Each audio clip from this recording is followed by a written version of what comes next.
Having lunch, and Ashley pulls out his phone and he's like, "Hey, our AI bot is up and running right now." And I said, "Yeah, I told you this morning. Like, I turned it on. It's reviewing every single call now." And then he looks at it and it says, "Hey, so and so is saying these things on the call, right? Because it's calling out what it's not supposed to be doing." And I was thinking, like, man, lunch the day of, he caught a mistake. Whereas, maybe we do our call review weekly, might be a week. If we do our call reviews monthly, might be a month before we catch that mistake, or we don't do call reviews at all. Hey everybody, thank you for joining us for today's episode of Disruptors. Today we have Ian Ross to talk about how to build a self-managing sales team with AI so that you can free up your time, dramatically scale your sales operation, and make more money without babysitting your sales team. Now guys, I'm on a mission to create 100 millionaires. The information on this show alone is enough to help you become a millionaire in the next 5 to 7 years. If you'll take consistent action, you'll become one. And if you get value out of the show, please hit that subscribe button. That way we can all grow together. Ready? I'm ready. All right. So you have been obsessed with AI for the last couple of years. I've been quietly judging every time I walk by your office. I don't know how quiet it is. You could probably tell I'm judging you. But you've been, in there in the den working on this. So you want to talk about your journey in the last 2 years using AI in sales? Sure. And first off, yes, I couldn't tell because you just have a general judgy aura. So I just assume I'm being judged at all times.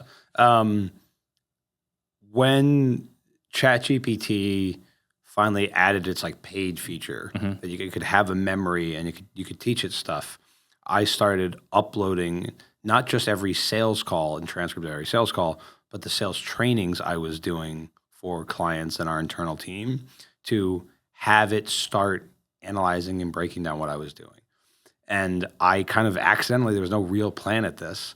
In uploading these transcripts, it started, as it developed more of a memory and ChatGPT got better, it started having a pretty good understanding of what was working based on the principles that we share and I believe in wholeheartedly, and we'll get very passionate about in regards to what is an effective sales call, what is effective sales conversation and close, what is real persuasion, that type of thing. And I started to get it to score my calls versus what I kind of wanted it to do. And that led over time to us starting to realize there was some value to this idea and what we've developed. Yeah. So I think I've put over 2,000 calls into it at this point, and it's gotten a lot of nuances out of it. I'm very excited with what we're developing right now. Oh yeah, I mean, even people that have used it right now, like the free version of it, are blown away by the feedback they get from it. And so we'll talk a little bit more about that. I have been looking at AI for the last few years, and I'm not saying it's a distraction, but I've been saying to myself, that's great for somebody else. Somebody else can figure out AI, and I'll just pay them. Yeah. Right? And I'll just pay them a good amount of money to solve our problems with AI. Because we had, there was this kid, William, he was trying to get on the podcast. This is before ChatGPT made big waves, right? Which was the end of 23. I think it was end of 23. But ChatGPT made some big waves, or maybe end of 22, I'm sorry. Made some big waves. But before that, this kid comes along and is like, hey, I've got a tool that can automate chat conversations, right? I can have it for direct mail. I can have it for your website, right? And it's that's cool. Let's figure something out, right? And so I start picking up the phone. I start calling, the big guys, the big names, hey, there's this tool that can use AI. They can respond to text messages from your direct mail, from your website, this and that. And they're like, no. I said, well, why not? And they're saying, we spend hundreds of dollars every single time for the phone to ring. I'm not going to risk it on AI to screw it up. I was like, okay, that makes sense. And the whole deal dies, right? And so ChatGPT comes along, and I think the attitude kind of changes. Yeah. And then, that was in 22. So then, because it was 23, where Rob Swanson, who owns FreedomSoft, wildly successful software company, he gives this big presentation on how AI is going to affect our business. And it was mind blowing. I was I had no idea that anyone's thinking about any of these things. I was thinking, that's so cool.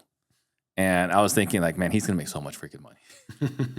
So he comes off the stage. It's Rob, great presentation.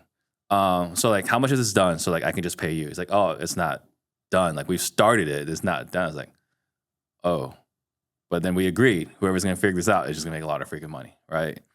And so we continued down this journey, and somewhere along the way, you and I were at Collective Genius, right? CG, you guys heard us talk about CG. And Stephanie Betters pulls me aside and starts talking to me. I was like, well, you know what? I'm not the one that's doing the AI stuff. Talk to Ian. So you want to enlighten us what that conversation was? Yeah, Stephanie Betters brought up something really important, which is that much of AI's ability to be effective is based on the data you have that you can, and how good you are at training it. Mm-hmm. And she's like, you guys have more data than other people in regards to, we've been doing Zoom calls for forever that have all been recorded and downloaded and can be transcribed and broken down. We have enough data. If we wanted to really go full throttle into the AI, we'd probably have a huge head start, and it's kind of an arms race right now. And she brought that up, like, you should do something with this. So she does that. And then a couple of days later, Casey Ryan pulls me aside. I'm sorry, not Casey Ryan. Brad Chandler pulls me aside. Like, we're sitting together. It was that night, actually, to be clear. It wasn't a couple of days later. This was like, everything was at once. So Brad Chandler, I'm sitting next to him in the far corner of the room, and he's like, hey, I got a problem I'm hoping you can help me with. I was like, oh, yeah, sure. Great. He's like, how do I know my new salesperson is ready for leads, live leads now? Yeah. Wouldn't it be great if you can create a tool where we can assess that my guys are actually ready right now for live leads versus, like, the traditional, like, hey, just go cold call all the dead leads, right? It's like, you're ready for live leads now. It's like, okay, 2 people, we've got something here, right? And then later on by the pool, Casey Ryan, who's also, like, all 3 of these business, right? Stephanie Butters, the left main, they're building 200 plus houses a year, and they have the biggest CRM in real estate. Yep. Brad Chandler doing 200-300 houses a year in the DC, Maryland area, right? No small feat. And then Casey Ryan in Vegas, who runs one of the most profitable wholesaling companies in the country, with like him and a couple of people, is insane. Yeah. Right? The guy's super smart. And he says, hey, Steve, what you should create is a tool that automatically reviews every single sales call and automatically scores it and reviews it and gives suggestions. That's like, okay, 3 people have said, Steve, you and Ian need to make this. Like, maybe there's something. Yeah. Right. And it's kind of like, when I started this podcast, it wasn't like I'm going to be a sales trainer one day. Like, starting the podcast, being a sales trainer, those are 2 drastically disconnected concepts. But in getting authority, getting a reputation, and then start talking about it, having so many people say, Steve, can you train me and my team? It's like, hey, we have something here. Yeah. Right? We should do something here. Well, it's the same thing here with this AI. So naturally, right, after 3 different people talk about this, I go back to you. Say, hey, Ian, you know that whole thing you've been working on that I've been quietly judging you on? We should incorporate that, right? So you want to talk about that conversation? Yeah, I mean, we've been talking for a while that we don't feel threats to us and our business really come too much from competitive sales trainers in the space. It's really changing markets. Like, it's going to be, can AI replace us? Yeah. And it'll be 80% as good, but if it's a fraction of the cost, a lot of business owners will make that change, and that will hurt our revenue pretty drastically. Yeah. We've been aware of this for a while, and I've been thinking about this, like, man, excuse me. I hope we could figure out something in the meantime. We either get some type of exit, or maybe we take someone on who can do something with AI. Boy, that would be great. Yeah. The fact that we're doing it now, excuse me, I'm allergic to AI apparently. Hold on. Getting 2 young kids in daycare is a tough thing for the nervous system. So when we had the conversation around, like, can we do something with this? It was like, there's too much opportunity here. And the reason I've really had a lot of fun playing with this tool, like making sure it understood everything for years now, but I didn't think we could pay someone anytime soon to actually connect the dots. And the fact that you have a background in engineering and are putting a lot of time to this, it just became clear, hey, maybe we should actually do this. Yeah. Like, can we actually do this now? Yeah, and I think the part here about we had our annual meeting, and prior to our annual meeting, previous quarterly meetings, or quarterly strategic meetings, and we do our SWOT analysis for every quarterly and every annual. And the threat for, I don't know, I think over a year, I think even when Jaden was still here, was like, what's the biggest threat? It's like AI. AI for sure. Right. And the point I want to say was either Q3 or Q4 of last year or Q1 of this year. The point I made was that someone's going to come up with a tool that's maybe 80% as good as us. But if it's 80% as good as us, but it's 80% cheaper, people aren't going to be paying us. Yep. That's just going to be good enough for everybody else. So it's really fortunate here that we're looking at maybe we're going to disrupt it, the whole sales industry with AI, hopefully. So, and I think one of the big things is that the AI conversation has been around multiple years, many years, right? And I think the same theme has been said over and over again. It's not going to be, is AI going to take our jobs? It's going to be like, are you going to use AI, or are you going to be working for somebody that's using AI? Very true. Like that's the way it's going to be. So it's like, should we do it? Should we not do it? It's like, it's happening. Yeah. It's whether you're ready for it. So let's talk about what's driving us crazy about traditional sales management, right? Why is there going to be a massive difference in companies that adopt quickly these principles and those that don't? Why will that be such a big difference? Which principles in particular? Applying AI to manage their teams. One of the biggest challenges that I see time and time again in the sales space is that it's you know how hard it is to hire good salespeople. It's even harder to get a good sales manager. You talk to a lot of salespeople, whether they're okay or high performing. Bad is kind of all over the place, but for anywhere from like pretty good to high performing, very few of them have good experiences with managers. Yeah. You can get good high performing salespeople, but being a good sales manager is a really hard skill. And it's hard not just to hire for, it's hard for business owners to even understand what that role should be. So many people, time and time again, take their top performer, take them out of the field, off the phones, off the doors, whatever, out of the home, and put them in an office role to manage and lead people, because they think leadership is communication, sales is communication. It's the same type of communication. They'll be great at it. The skills that make you a top performer are not the exact same skills at all that make a great manager, that make a great leader. And then you also just took out your main revenue driver because you took out your top performer. At the same time, taking someone from outside the company and putting them in can be difficult too, especially if you've got a well-established team that has a culture, that has performance, you've got a nuanced product or sales process, the people don't trust the manager. There's all these challenges that are true from small businesses to big companies. Yeah. If we can effectively make sure the management side is automated with great advice, full accountability with AI and scoring, and everything is recorded, everything is able to be siphoned through this process. Advice is able to be given to the individual as well as the manager, whether it's Tuesday at 10 a.m. or Sunday at 10 p.m., because it's a tool, it's not a person that can give advice whenever the person needs it. Sales is, in a way, competitive, because if you sell anything at all where they could choose a competitor in some way, shape, or form, how good your sales team is matters. If your sales team can get better via sort of self-managing accountability with also training components where everything is monitored, that team is going to crush the teams that are not utilizing it. So I think there's a huge opportunity there. And I think, what you're talking about is the Peter principle, right? Which is people peter out. We promote people to their level of incompetence. We keep promoting them until they get to a seat where they're incompetent and they start getting promoted, right? Yeah, That's the Peter true. principle. Yeah. And the analogy I use to best illustrate this is like, you wouldn't take Tom Brady off the field to be a quarterback coach or a head coach. But we do this all the time with our top salesperson. All the time. Right? Hey, you're pretty good at sales. Why don't you lead all the other salespeople? Yeah, you're at the top of your game, Brad. Or what's his name? Tom. Tom, you're at the top of your game. We should have you be the head coach. Yeah. Like, what? That way everyone else will be at the top of the game too. Yeah.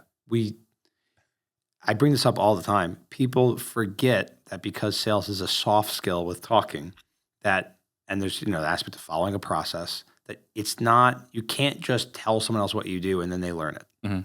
The learning and the teaching and the managing skill side is its own ability. And the same way you can't, Tom Brady being the head coach doesn't mean every quarterback under him is going to be as good as Tom Brady. The skill set to be able to do that, it's too nuanced to just trust as like, hey, you just talk it and explain it. So that's why we're trying to provide a tool that can automate around it and kind of free up the human capital side to be able to focus on things where they actually are meant to be, rather than just promoting people who should be still be in sales. So let's talk about role play, right? Sure. We're talking about managing a team. So I'm not aware of any organization that says role play is worthless, is not needed. I can't think of anyone. I know that a lot of organizations will triage and throw aside role play until later on when we have more time, right? Like if we're caught up on the leads, maybe we'll do role play. Like I look at role play in most organizations kind of like how I personally look at like my books, right? Year after year, I would say, hey, I'll do my QuickBooks on the weekend. And if something will come on the weekend, I'll just wait till next week. I'll just wait till next weekend. 9 months goes by before I actually open up QuickBooks. Sure. I think that's how most organizations look at role play. Yeah. Right. And it's not just like, I'm the sales manager, like, hey, Ian, it's time to role play. That alone takes a little bit of energy, a little bit of exertion. Right. But then if on top of that, I have to role play with you as a sales manager, that's even more energy, right? Even more of a lift. And so it gets pretty aggravating. And maybe if the salespeople were completely cooperative, hey, Ian, it's time to role play. And you're like, all right, let's go. It's time to role play. Then it wouldn't be so bad. But it's like, hey, Ian, it's time to role play. You're like moaning, right? It's like telling your kids to clean their room. It becomes exhausting getting salespeople to role play. Yeah. So how are we going to be using role play here? I've got some big news, and you'll want to hear all of this because I'm going to give you the best bonus ever at the end of this video. You all know that I've been providing sales training for 6 years now, and I've had the opportunity to train hundreds of the best teams in the country and thousands of individuals as well. And they've all had wild success along the way, some of which you've even seen on this podcast. You also know Ian Ross, who has been coaching alongside me now for over 2 years. He's the biggest sales geek ever, and he's been training business owners and individual contributors ever since he started working here. He even runs the Close More Sales podcast. But we had a problem. There was a lot of confusion. What is it exactly that we sell here? Is it Disruptors training? Is it Steve Trang training? Or is it Close More Sales training? It's none of those. It is Objection Proof selling. Ian runs Objection Proof selling for business owners and individuals. I run Objection Proof selling for teams where I coach their entire team. And to celebrate the rebrand, I want to give you something that I never would have thought been possible until recently. We've been training this AI bot for over a year now to score all of our sales calls internally. Every call we run, we have the bot review the call to Ian and mine exact standards for sales. We run every one of our team members' calls through the same exact AI bot. And now we're giving it to you for free. This bot will review your calls based on dozens and dozens of metrics. It will tell you what you did well, what you can do better, again, by the standards of the Objection Proof selling formula. And if you want to use our bot for free, just head over to our website, objectionproof.ai. Again, objectionproof.ai. I want to emphasize here, you're getting access to our bot, which allows you to get better at sales for free so that you can make even more money now without having to spend another dollar. Go check it out now. We've got a role play bot that not only are we making sure that it can adjust depending on the personalities, and we're literally developing this right now. Like this is being developed as we are recording this. Can it have different personalities based on the disc profile? So high dominant, like medium I kind of thing, but also you can adjust depending on what the industry is, what objection you want to give it, what objection it wants to do, some variation there. But the AI tool will be able to not just role play effectively with a salesperson whenever they want to use it, but will also score that role play. Brad Chandler talked about, how do I know if a salesperson is ready? Like, how do I know if they're actually ready? Well, if you can have them role play with every personality type and every role play is scored, and you can see, oh, they got above a certain score with all these personalities and overcame all the objections, they're ready. Like there can be some variation on performance in terms of I'm in a role play environment and I'm actually doing the sales call, but it should be relatively minimal in a good role play environment compared to the actually being on the sales call. It's a greater variation if you're role playing the way some companies do, which is just like, here's one line, give me your one canned response. That's demonstrating memorizing rather than actually having the skill. Yeah. So as long as you're actually going towards the skill, I just think role play is the most underutilized tool in sales training because it's the closest you can get to show, don't tell, which is how most salespeople will actually learn the concept anyway. Yeah. And it's when they get better. It's like you get better from learning the concept through the role play. I always say all the time, like, I ask if anyone plays sports, they're like, oh yeah, I played whatever, basketball. Okay. Only time you ever shot free throws was when the game was on the line. Would you get better at free throws? No. When you get better at free throws, it's during practice. Yeah. Practice drills, that's when you get better. And so the game is easier. Like I love the Michael Jordan concept. Practice is hard, so the game is easy. Yeah. That's what we're trying to do with a role play bot that can score every call, that can make sure it can give variations of the objection so salespeople can get better when revenue is not on the line for the company. Yeah. And we have a client right now that's using it. I was talking to him earlier, and he's actually still using it. He's still using our role play bot. So our very first iteration that I created a few weeks ago, they're still using it every morning. Like, that's awesome.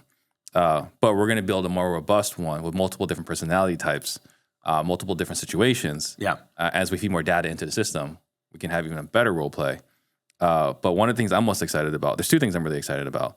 One, having to ask a salesperson to role play takes energy, takes a little bit of like, oh, all right, Ian, let's go role play. Having AI just call your salespeople at 8:30 every single morning to role play. Yeah. That's the easy button, right? So the vision here is to have it call your people whatever time you set every single morning so that they're ready to go. But the other thing too is we're hiring salespeople right now, right? What we're missing at this exact moment, like I can't wait to have done, is like right now, if you want to work for us, you got to go to, you look at one of our ads, right? You go to disruptorsjobs.com and you fill it out, and then you have to do the PI test, right?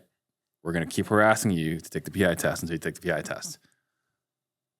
Now, instead of taking a whole day out of your schedule, my schedule, Ashley's schedule to interview this person, and then only to watch them fail the role play later on, is we're just going to have them role play with our bot. And when you role play with our bot, it's like, hey, is this person worthy of coming in to take Steve's time, Ian's time, and Ashley's time? Or let's just go ahead and disqualify on the role play before they even come into the office. So I'm super excited about that. And I look at, again, going back to technology, I had not a fax machine, but a fax number my entire career, right? Starting in 2007, I've been using, Ring Central as a fax machine, right? Still have it. I want to say the last time I actually received a fax, 5 years ago, 7 years ago, right? Actually received a fax at my number. It's only because banks like to fax like short sale paperwork. So looking at this, right? Like here's what we're gonna be using role play to train our people. I think the people that aren't following along are gonna be like the people that are still using fax machines, or there was a lot of people that made a lot of money doing text blasting in 2018, 2019, 2020, and then, and further, but like 18 and 19 was a freaking land grab. Yeah. Right. I'm looking at this, the people that aren't keeping up with this development, whether with us or with somebody else, is going to be like those people, like direct mail is back. Yeah. But there was a period of time, it's like, I'm spending a lot of money on direct mail and no one's answering because everyone else was texting them before they actually picked up your postcard. Yep. That's kind of what I'm seeing here. And then there was a situation here. We come back from CG. I'm going crazy with this. We build it out, right?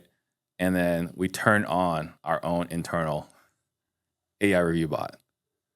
And we're having lunch at Gus's World Famous Chicken. World famous. By the way, we're looking for sponsorships, Gus. For sure, please. It's the best fried chicken. Yeah, we've been texting about like this is ruining fried chicken everywhere else for us. The best fried chicken if you guys are in Phoenix. Anyway, we're having lunch at Gus's, And Ashley pulls out his phone and he's like, hey, our AI bot is up and running right now. I said, yeah, I told you this morning. Like, I turned it on. It's reviewing every single call now.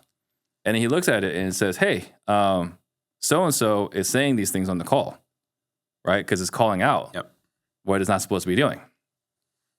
And I was thinking, like, man, lunch, the day of, he caught a mistake. Whereas, maybe we do our role play weekly. Not role play, call review weekly. Might be a week before we catch a mistake. If we do our call reviews monthly, might be a month before we catch that mistake. Or we don't do call reviews at all. Who knows when you're catching that mistake? Sure. I mean, also, is the salesperson submitting the call review? Are you picking it? Like, you're also only reviewing one call. There's the other aspect of the automation of every call. Like, it could have been a month. It could have been a week. It could have been 6 months. We might have not have known until we realized, like, why are we missing money that we should be having coming in based on what we've projected? Yeah. The idea of the AI tool having immediate feedback, catching a mistake so we could update our salesperson and be like, hey, reminder, you're not supposed to say that. Like, oh, yeah, that's right. And make adjustment day of. That is a mini version that we accidentally discovered to have a story about now internally that I'm sure we will hear more and more about, because like the idea of managers listening to every call, what calls to listen to, now we insert an accountability to every single aspect whenever someone picks up the phone. It's super powerful to think about. Yeah, I mean, I remember like I'm, mid-chicken, and I say like, hey, like message her right now. Yeah. Like we're not finishing lunch. And I'm generally not like a high urgency person. No, I know. Right? But I was like, that is unacceptable. Fix this now, like before lunch is over. And again, like kind of what you're saying, who knows when we're going to do the call reviews? But even let's say we do, like often a lot of businesses, they look at, like conversations, contacts, contracts, and this and that. And it's good, right? But those are more or less lagging indicators. They don't give you the visibility as to what was happening on that conversation. So it could take, they might be doing the numbers, but it might be weeks or months before you know what they're doing on the call. It's harming because they can pick up the phone, they can have conversations, but if they're not quality conversations, what's the point? So, and I think the another component of that as well is that you can't, so we hired Larry Yatch years ago before you joined, right? Navy SEAL. If you guys haven't watched the episode, it was right before I joined. Yeah, like complete badass, right? Like the guy just loves shooting, right? So I remember he came into our organization and it completely transformed our company. And multiple people quit. Important people quit. And I was like, Larry, like, what's going on? I paid you a lot of money and like people are quitting. And he said, and I don't disagree with him. He's like, well, Steve, when you hired me, things were happening, but, there's kind of some shadows here, some shadows there. You can hide over there. Once you hired me, there was sunlight everywhere. There was nowhere safe to hide in your company. Like, actually, that kind of makes sense. Accountability increased. True accountability. Increased dramatically. Now that we're reviewing the call on every single call, every call matters. If your guy's hungover on Monday mornings, like we're going to see a trend. Hey, this guy sucks on Mondays. We're going to have a conversation about that. But we can track every single call. And like, let's just say, for example, our average salesperson typically scores 75%. If the guy has 2 days in a row of 55%, wouldn't we want to know now versus again weeks later? Just looking at the lagging indicators. Yeah. Right? Like if the guy's, maybe he's had a major fight with his spouse. Maybe there's someone sick in the family, right? Maybe he's got some collections that he doesn't want to talk about. His headspace isn't right. And also, like, there will be other tools that transcribe. You can always look through the transcription and figure out. Part of why I am so excited about what we are building with this Objection Proof AI tool in particular is because of the knowledge and nuance it has around what to look for to determine what actually is a successful call beyond simply did they get the sale. The problem with most sales tools that are built off of data is that a lot of salespeople get deals in spite of what they did, not because of it. Mm-hmm. As a result, it will take so much data for AI to effectively sort what should have been said and what shouldn't have been said. And it's hard. So I look at, you submit a transcript to ChatGPT or something, you will see how bad its advice is. And the reason for that is its advice is built not on ChatGPT, but on the data of how other people sell. And so it's defaulting to what I consider suboptimal practices. Mm-hmm. The ability for AI to not only catch things and have accountability, but then give advice around how to get the prospect to feel more emotionally certain, to give advice on how to take control sooner and more efficiently, at the same time as shedding a light on every single corner and putting a spotlight on every shadow is, in my opinion, one of the most, it's almost impossible to value at scale yet. Yeah. Because when you actually see this in real companies with big teams, I think we're going to see some pretty profound transformations. Yeah. It gives real advice on what to do differently and how to explore that, what went wrong. Like, I'll give you a quick example before we move on that just floored me. We had someone on our team who sold, and also our AI tool, everything we roll out, we are using internally. To be clear, there's nothing we roll out that is not being battle tested by our sales team and our process. So we actually use this. We don't make it for novelty. We make it for our use and then provide it to the rest of the world. We had a new salesperson who sold one of my, a sales training program. And that person ended up canceling. And requesting a refund. Like after, less than a week, basically. And I looked at that transcript or the call score within the AI scoring tool, and it had a pretty profound insight, which is it realized that our new salesperson had done an old habit of selling from his enthusiasm rather than the conviction of the prospect, because he didn't strategically hesitate and pull back and pull away to get them over the line. Excuse me. So that meant the AI realized there was a risk of cancellation. Like, it was not shocked. I basically asked the AI tool, would you be shocked to know that this lead canceled? Like, oh no, not shocked at all. Like, it made perfect sense to the AI that lead would cancel based on how they were sold. Right. Like, that is a pretty profound difference from just reading a transcript. Right. Well, this is what you trained for over the last 2 years. Yes. Where it recognized, like, hey, there was too much enthusiasm on the salesperson's part that we risk losing a sale from when this person changes their mind because they were buying from the salesperson's enthusiasm versus their own conviction. This is the nuance of what I've been teaching it for 2 years. Yeah, right? Getting the prospect to sell themselves versus you selling the prospect. Right. Right? We don't convince, we get clients to sell themselves. And I think, there was something else I was going to add there. So we had Grant Jarvis, legacy home buyers in Dallas, Texas, right? Killer operation, killer organization. And I mean, he posted in the Collective Genius Facebook group a couple of days ago, which was basically like his team can't wait to see the feedback, which is like, they're killing it. Yeah. When they can't wait to see the feedback, to see how they did, right? Because like the best people want to know how they're measuring. Always. Up, yeah. Right? They're not like resting on their laurels. Like, okay, what did I miss? Where can I get better? And so the fact that the entire team is waiting for the feedback, super excited about. Well, there's two things about that, which is like, first off, it shows he's hired the right people, which demonstrates why they're having success in its own right. And the other level there is that the way it gives feedback is actually useful to people really doing this. That are actually successful. Not people who want to feel successful because ChatGPT told them, great close, you sounded really confident, or something ridiculous. It's actually giving accurate insights and data that they can use and want to see how it, like, what does it tell them? Like, how did I do? What could I have done differently? The fact that people who are really doing this and doing it at scale want to see this is a representation of how good it is. Yeah, absolutely.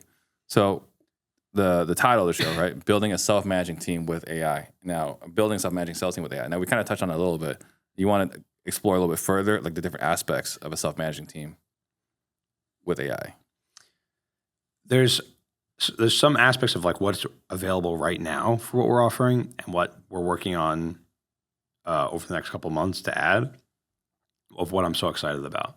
To me, in thinking about a self-managing team, the two main PowerPoints that there, like the fuel of a self-managing team comes from the salespeople being accountable themselves and having a way to iterate and improve, and also guide to the manager to continually have an effective conversation with the salespeople so that they can keep getting the energy to improve and keep getting better and feel like entrepreneurs at a company instead of just salespeople trying to sell someone else's vision.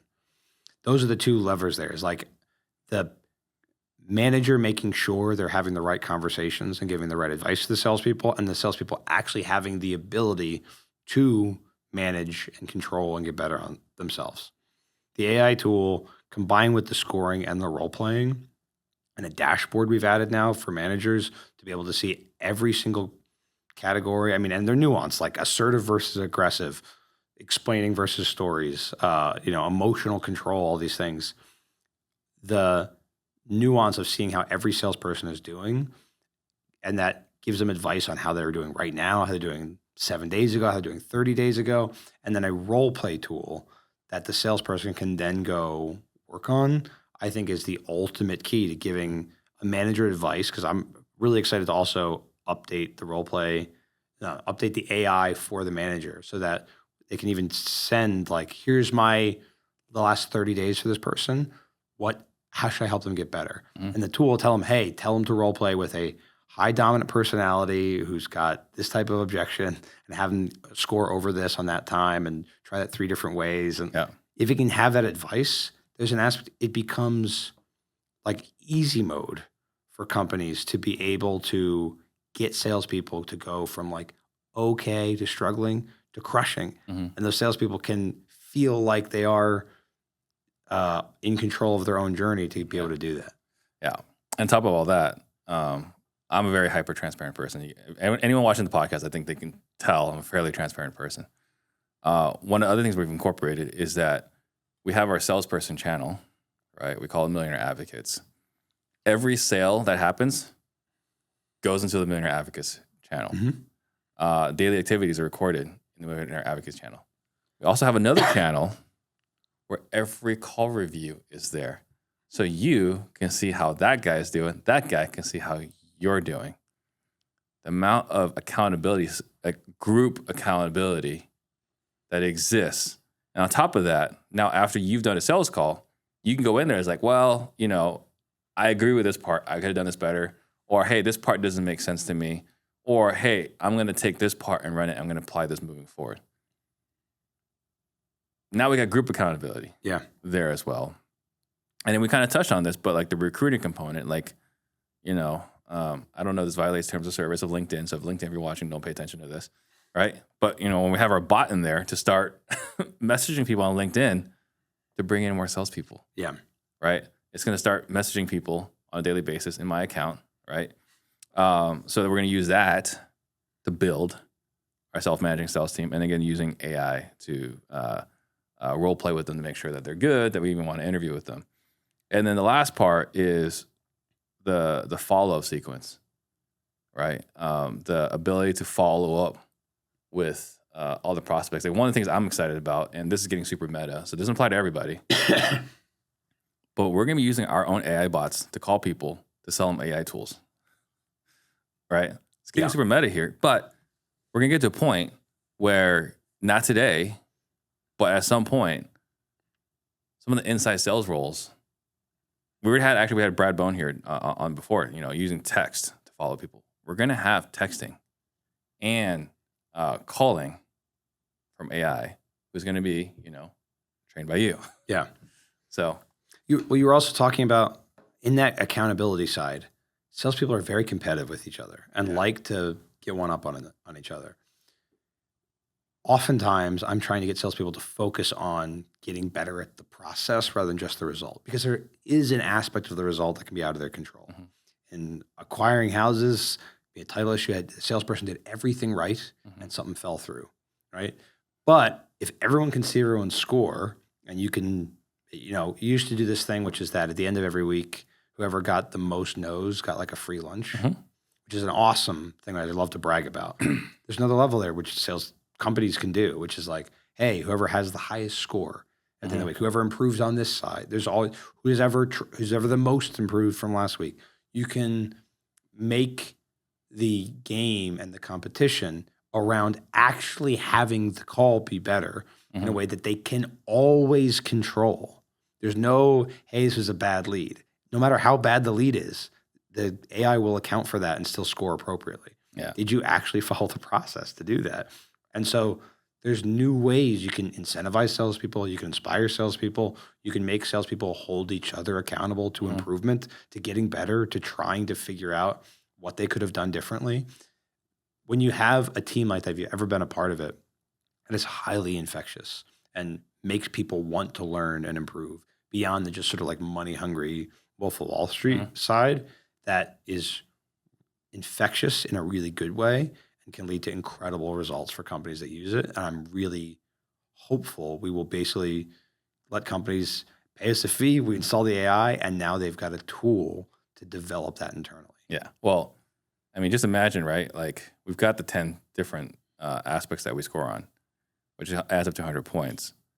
Imagine the competition, not just on the sales side, but like on a dashboard, every salesperson logged in could see like, how am I doing versus Ian? Yep. Right. So like, for example, right now, I'm scoring higher than you for the year. I would like to remind you, I'm going to cut you off right away because I'm very competitive about this. It's because it's including my sales training calls in that. No, it's been removed. I looked at it. There's no way that scores that's So- true. There's no way that's true. So That's absolutely not true. it's 100% true. And I the reason remember why, it's absolutely not true. and the reason why it's true is because I've only had one call and it was a sale. And as a result of that, I'm not doing any more calls for the rest of the year. Okay, fair enough. We're just going to leave that call in there. That's the new standard. So that's the new standard. Is your ones? Hey, One for one. you got to be as good as Steve. One for one. We're not going to mess with the 100%. So let's talk about, this completely transforms the management of sales teams, right? So what happens to everyone that's not adopting AI? Oh man, to me, it's like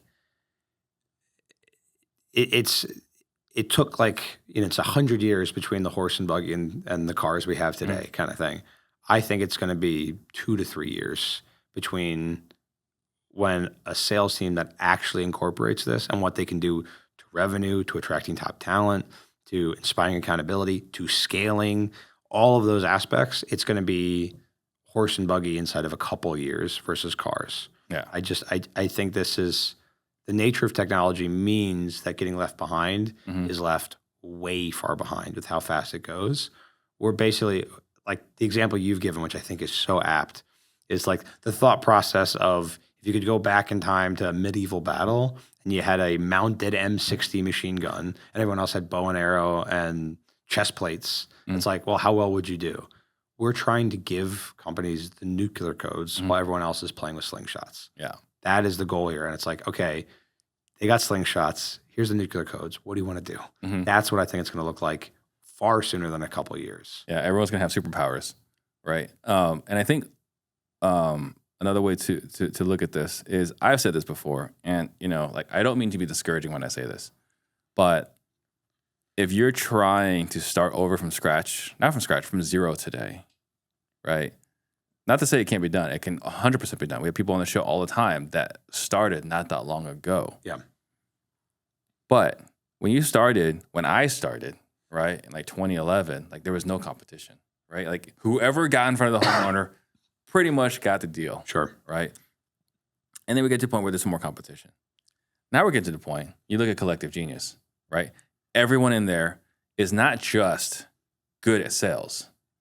They've also got Salesforce. Yeah. So you're over here working with Podio, and there's nothing wrong with Podio. We got a lot of successful people with Podio, but you got Podio, and you got this guy over here with Salesforce, right? You got this guy over here who is like, I hope my team's getting to the lead in 5 minutes or less.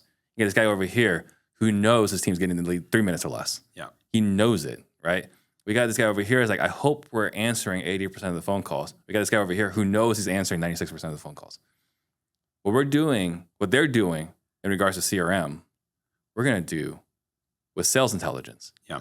Right? Where like, hey, you hope your guys are setting expectations. You hope your guys are leading with emotions. You hope they're getting the prospects to sell themselves. Our clients know our sales team is doing this. And they know how much they're doing it. Exactly. Yeah. So I think that it's going to get to a point now where, like, if you don't incorporate this, it's going to be like running a company without a CRM. Yeah. It's not, I wouldn't say it's the most hopeful future. I was talking to someone not long ago, and he had a solar company, and I asked him, I was like, what's the best way to tell you something pretty harsh? And he's like, just give it to me. Mm-hmm. Getting permission so he wouldn't be too mad at me. And I called out that he was in hustler mode. Mm-hmm. He's not in business mode with what he was doing. Yeah. The companies that are going to be implementing this are businesses. If you're not in it, you're going to be stuck in the hustler Google sheet, keeping track of stuff mode, compared to an automated follow-up, an automated training, an automated scoring, all these aspects of automation that at scale is a roided out like bodybuilder compared to like someone who's just has 4-pound dumbbells at home. Yeah. And so it's almost incomprehensible to imagine trying to keep up with someone who's using this and using this effectively if you aren't. Right. I mean, just think about like how quickly people would weed themselves out when you don't need to say, hey, Ian, what's going on? You're not following the process. Everyone can tell you're not following the process. Right. This group accountability is. And let's paint a picture of it. Like, it's okay. You got 3 salespeople on one team and 3 salespeople on another team. We just gave that example of catching a mistake that the salesperson was using the day it happened rather than 3 months later, when we could have lost out on somewhere between 20 to 60,000 in revenue with that mistake consistently over 3 months per salesperson. What if everyone's doing it? What if I don't know? Over the course of knowing immediately and hoping we know in a couple months, what does that look like with 3 people, with 5 people, with 10 people? What does that look like over a year, over 5 years?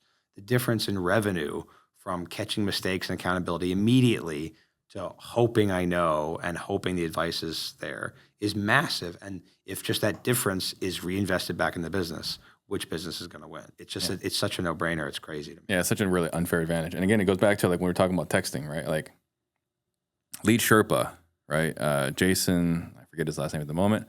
But he came out with Lead Sherpa, Jason Nickel. And anyone that was using Lead Sherpa in 2018 was just gaining massive market share. And anyone that wasn't was just wondering what the hell is going on. Yeah.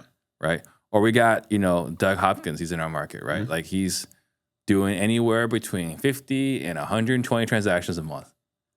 Crazy numbers, right? But what's his competitive advantage? Like he's on TV, he's got a brand.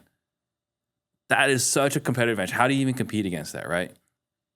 That's what we're talking about here. If you don't do this, you're kind of choosing to, what's the expression, that go the way of the dodo bird? A little bit, yeah. Right? And not to say it can't be done. It's just you're going to have to hustle really hard. Like we have, you can have a team of VAs that goes pretty well. But then you got a team of VAs and a team of AI, or just a team of AI, it's just, you can't compete with this, particularly if it's working nonstop. We can all only row so hard any given day. So it's like, which boat do you want to be in? It's just that. It's like, which one is going to get you there harder? If you're rowing as hard as you are, which is going to get you farther? Yeah.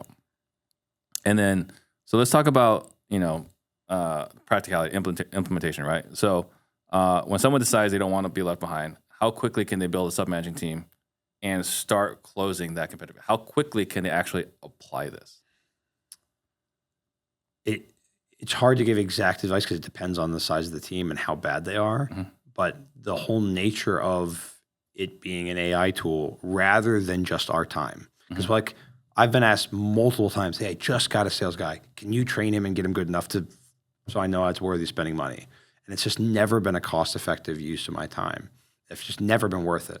So once you actually have the ability to have them train with a tool instead of you, I think the advantage on the speed side is insane. Because instead of waiting for the manager, waiting for an outside sales trainer that you paid a bunch of money, you just have a tool that you can plug them into that will score and determine how well they're doing, and will tell you, hey, this person is ready now, or hey, this person isn't.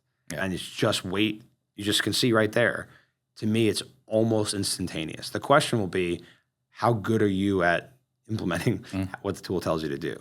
If you can make the implementation as the business owner immediately, the answer is immediately. Right. So looking at this, someone that's working with us right now, right? Because we have clients all across the country. So right off the bat, someone new starts, right? They get access to the course, right? They get access to the library of all our trainings. We've been doing it for a long, long time. They get access to us, right? Now they're also getting access to the tool and the role play. It's only as fast as the salesperson can like drink out of a fire hose. Right. It's really what it comes down to. How fast can your sales guy drink out of the fire hose? And if they want it bad enough, I say weeks. I think so, truly. Right? Yeah, that's why I say as close to immediate as makes no difference. Yeah. And then as far as like the practical, as far as like, which tools, which interfaces we work with. So as of yesterday, we can plug directly into smartphone. So like we have multiple clients right now, they're using smartphone. I set them all up last night. All their data is going to the smartphone, is going into our portal right now. Anyone using Fathom, I figured out how to plug it directly into our portal. Anyone using High Level, we can plug it right in. So like everyone that's using those three, they're in.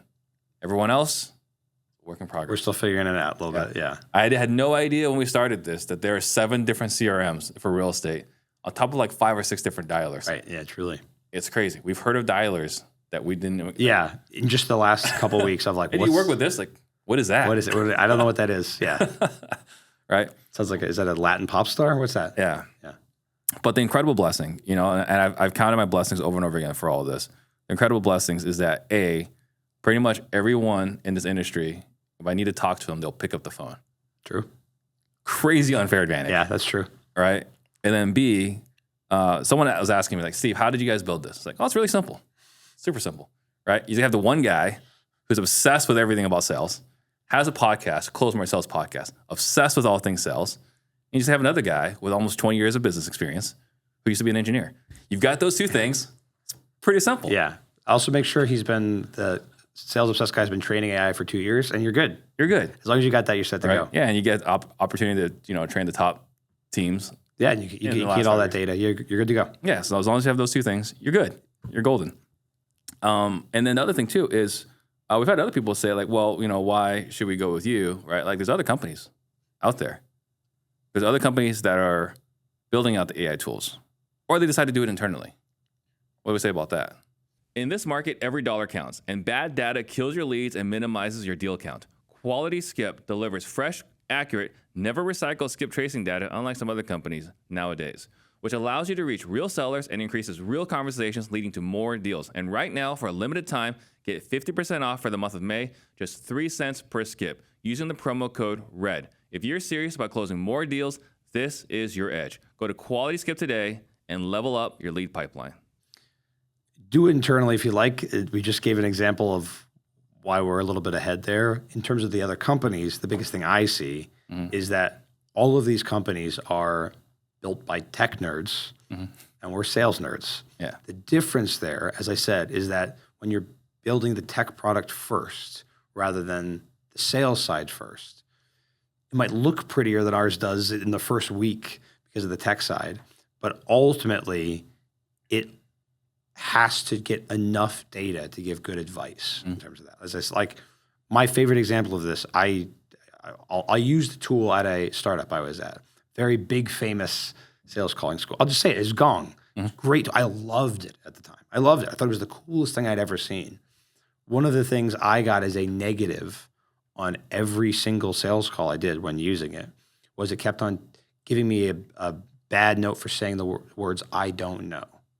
And I looked, I was like, what did I say? I don't know. Like, as if I didn't know the answer to something. See, the salesperson is lacking critical product knowledge. And I looked in the transcript where it was, and it was me going, let's say you, I don't know, implement this in 2-3 weeks. I was using it in conversation. I was getting negatively scored. That's an example of tech nerds who are data-driven trying to put their advice onto a sales call scoring tool versus engineering it from the get-go to understand emotional sides of language, certainty creation, all the things that we train on that are nuanced around real persuasion and creating self-persuasion within the prospect and how to do that effectively. We're coming from a place of giving it that pre-existing knowledge and then applying data when we already train a bunch of teams that we're already now getting a head start on everyone else. Yeah. So we will have the data and the pre-existing framework. Those tools you just ask anyone. Like, it doesn't give great sales training advice. Right.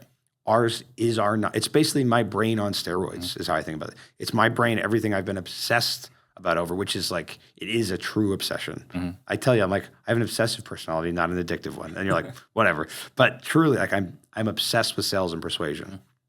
Part of the reason I've gotten more into marketing and copywriting is because it's just another version of persuasion. It's just another way I can put my obsession towards sales or something.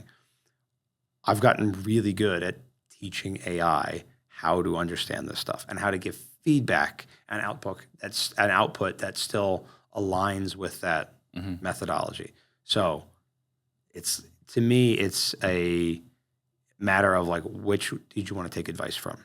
A programmer or sales nerd? If you want to figure out how to program better, I can't help you.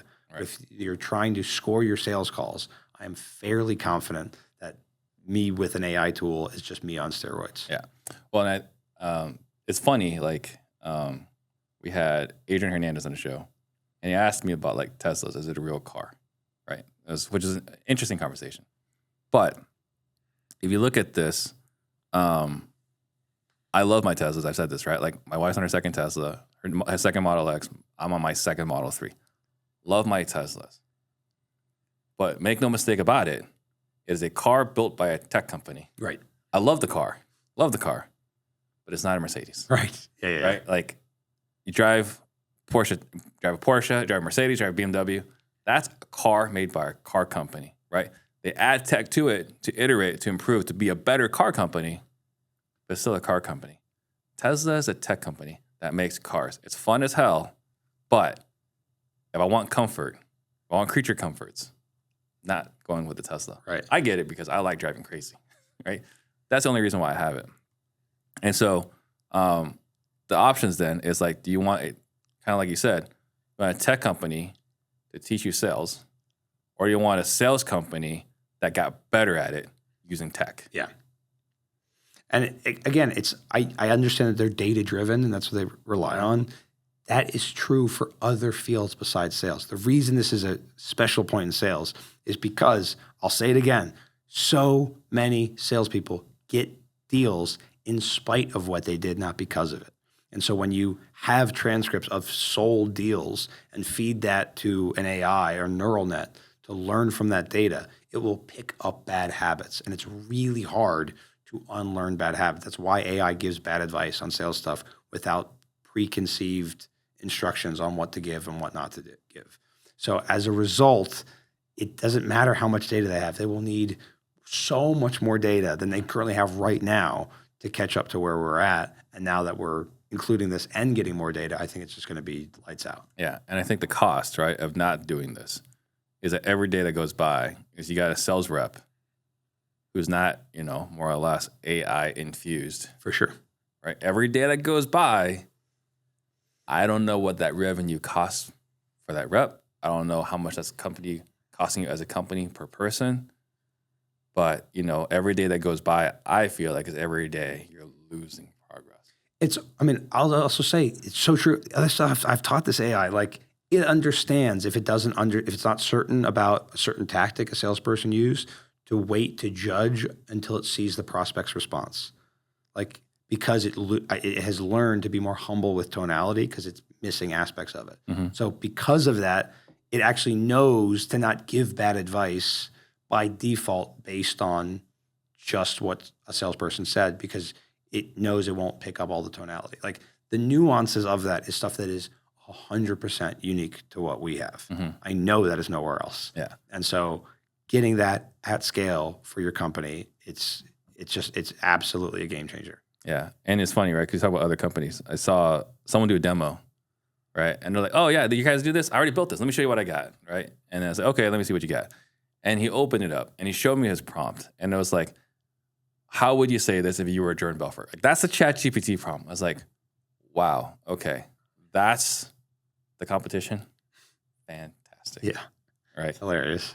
So so everyone that's listening right now, people that don't want to get be left behind. We've created something called the Founders Club. Want to talk a little bit about that? Yeah, I mean, part of this is because we are not tech first, we're sales first. We're setting a price point in terms of Founders Club that's a thank you for people taking a leap with us to invest with us as we grow this thing, as we add more stuff.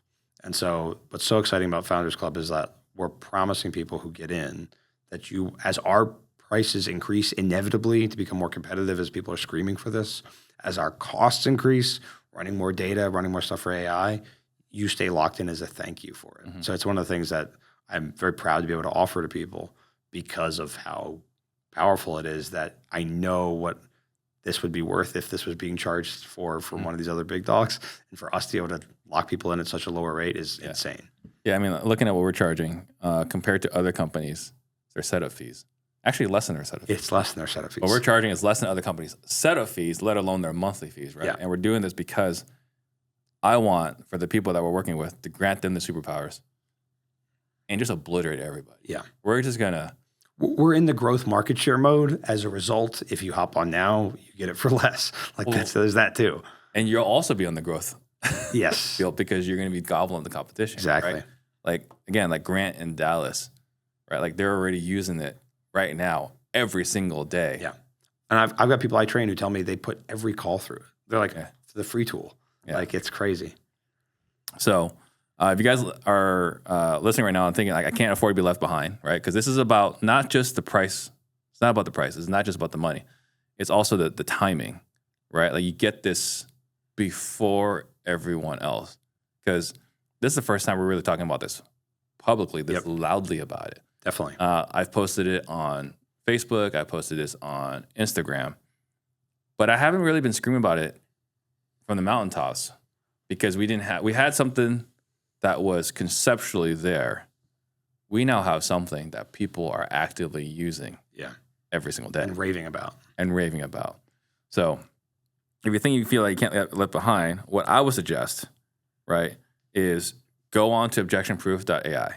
Right? Objectionproof.ai. Just use it. Use the free version, which we haven't really talked about. We have a free version. Yeah, we just get like, other people are like, why are you not charging for just this? It's like, we're giving this for free. Yeah.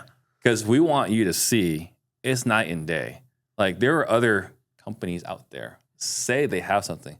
We want you to see you can't even compare what we offer with everyone else. So you get it for free, right? So check that out. It's everything else we talked about as far as the self-managing sales team that you want to check out the Founders Club. So go to objectionproof.ai, try the free tool. Once you've tried it and you love it, because we know you will, then at that point, book a call, talk to our team. Anything else you want to add to that? I just think this is it is the most exciting time because eventually this is just going to be the gold standard. So the people that are taking action now, get in before that gets started. Mm-hmm. It's buying Bitcoin when it's $1, basically, is how I think about it.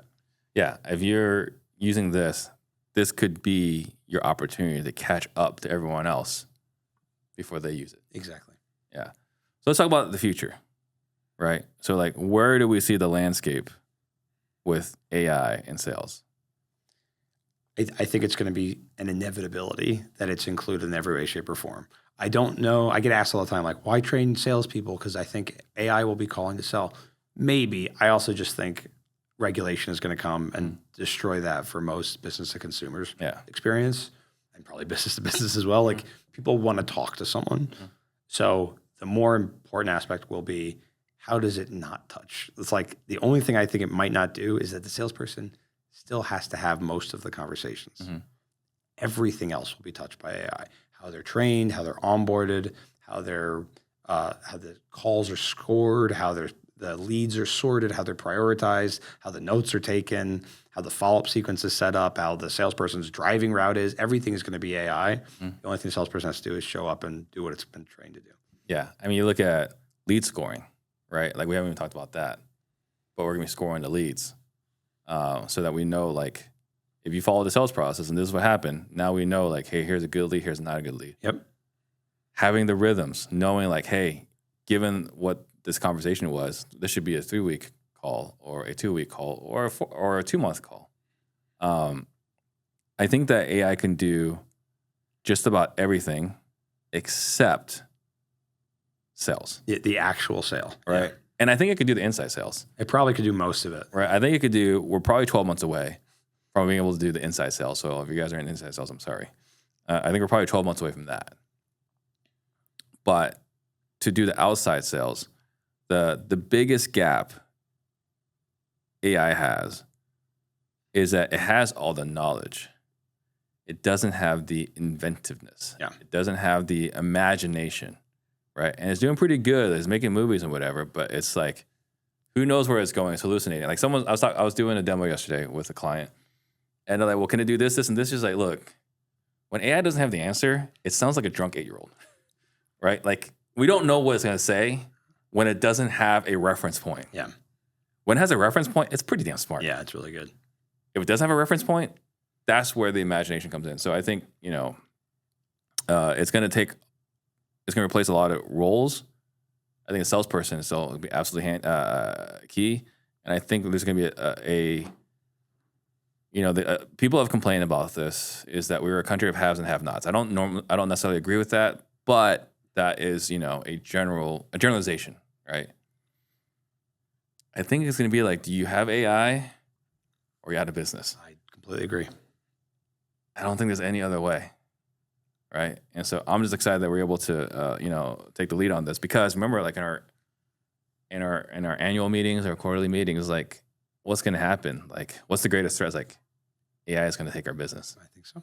Yeah. So who better than to disrupt the sales industry than us? So let's see here. Did we cover anything else that we're going to be working on? We've talked about the role play. We talked about the interview. We talked about the follow up, right? Oh, I guess the last thing that we haven't really talked about is what I'm also excited, because like I was talking about how Tesla doesn't make real cars, right? We talked about that, but the competitive advantage Tesla does have is it has more data than anybody else, right? What I'm excited to see is we're not going to have how is Ian doing against the other salespeople. We're going to have how is this company doing against this company, because I am categorizing in there what industry everyone's in. Yep. And one of the categories is wholesale.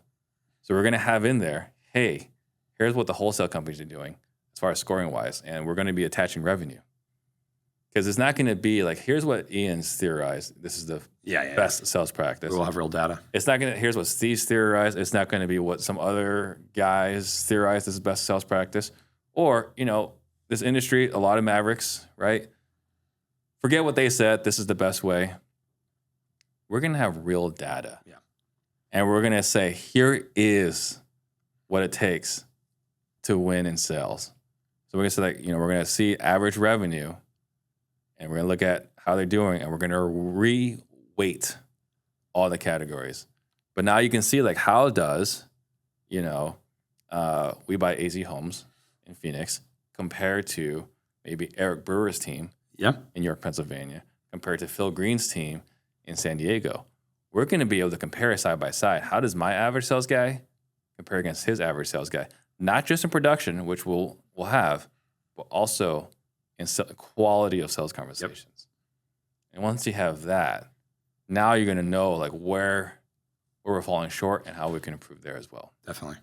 So again, guys, if you want to check it out, objectionproof.ai. Again, we have a tool for free.